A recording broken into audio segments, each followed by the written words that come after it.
দেওয়া আছে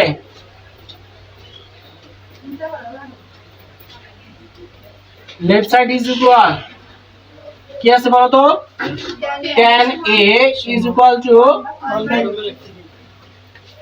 1/√3 দেখো আমরা tan থিটা কি লিখতে পারি বলো তো sin a by cos a is equal to এপাশে আমরা কি পাই √3 দেখো উভয় পক্ষকে কি করব আমরা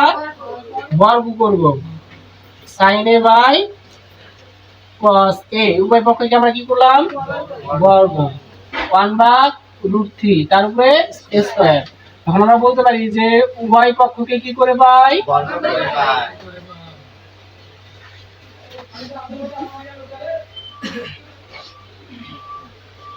উভয় পক্ষকে বর্গ করে পাই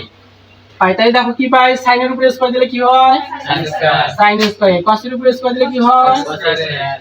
is equal to 1 এর উপরে স্কয়ার দিলে স্কয়ার রুট কাটা দিলে এইটুকু পাইছো তাই না এখন লিখবা দেখো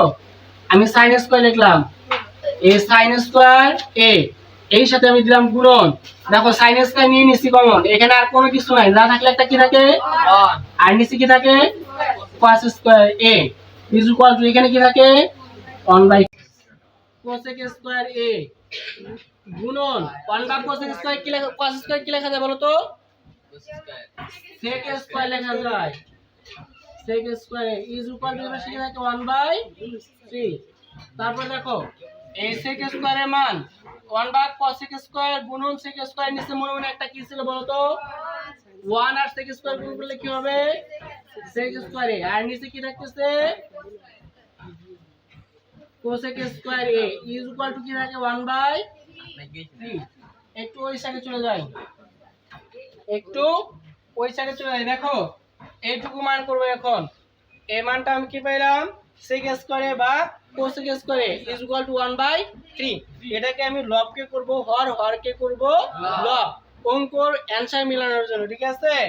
দেখো কি করতে পারি আমি এখানে এই লব আমার হর কি ছিল বলো তো cosec তাই না এই হরকে আমি লব করে নিলাম cosec স্কয়ার a নিচে কি আসবে sec স্কয়ার a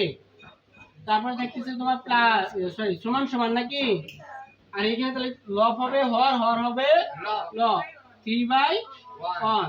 তারপর চলে আসে এখন করব আমরা যোজন আমরা জানি যোজনের যোগ আর বিয়োজনের বিয়োগ লব যা আছে তুমি সেটা আগে লেখো লব কি আছে cosec স্কয়ার a যোজনের যোগ আর হর কি আছে তোমার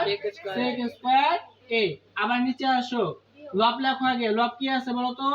cosec স্কয়ার a বিয়োজনের বিয়োগ আর তারপর হর লেখো হর কি আছে sec স্কয়ার a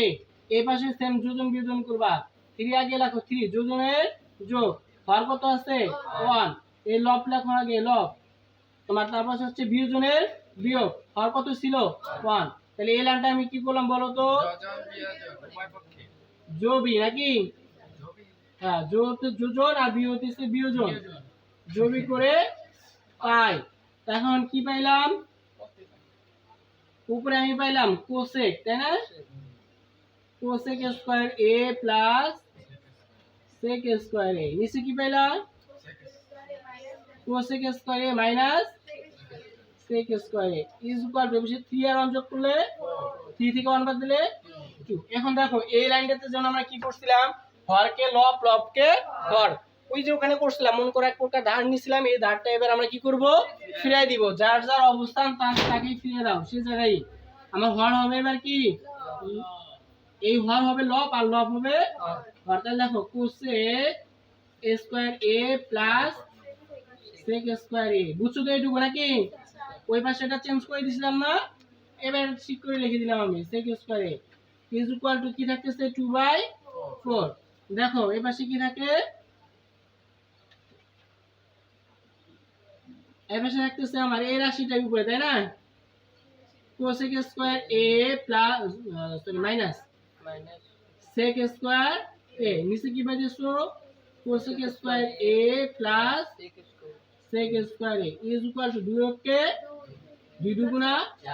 1/2 দেখো তো এটা বের করতে কইছি কিনা তাহলে এটা যদি বের করতে পারো অর্থাৎ লেফট সাইড ইজ ইকুয়াল কি লিখতে পারবা এটা কি হবে